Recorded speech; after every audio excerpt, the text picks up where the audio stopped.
नमस्कार दोस्त, आप सब लोग कैसे हो। आशा करती हूँ आप सब लोग स्वस्थ होंगे, मस्त होंगे दोस्तों, अपने कार्यों में व्यस्त होंगे। तो आज मैं बहुत प्यारा ये भजन गीत लेकर आई हूँ। भजन गीत कैसे है, बाबा बैरागी बनके जाव्या कौने देसवा, इसी प्रकार ये गीत है। सुनिए और बताइए कमेंट बॉक्स में ये हमारा प्यारा सा भजन गीत कैसे लगा। निर्गुण भजन गीत है दोस्तों, सुनिएगा और बताइएगा।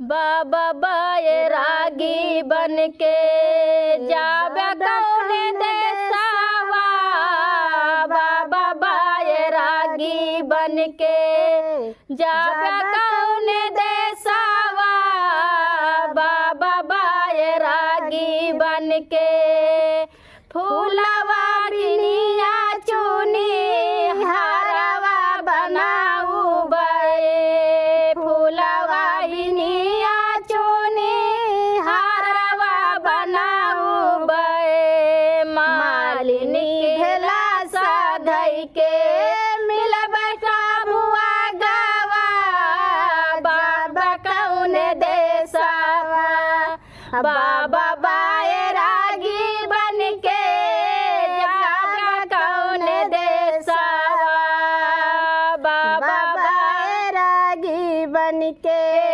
जाव्या कौने देसवा, बाबा बैरागी बनके कारोरीनी में टूकी में दहिया जमाऊ बहू, कारोरी में टूकी में दहिया जमाऊ बे, ग्वालिनी भेला साधई के मिलबे प्रभु आगवा, जाव्या कौने देसवा, बाबा बैरागी बनके जाव्या कौने देसवा, बाबा बैरागी बनके जाव्या कौने देसवा, बाबा बैरागी बनके चटकल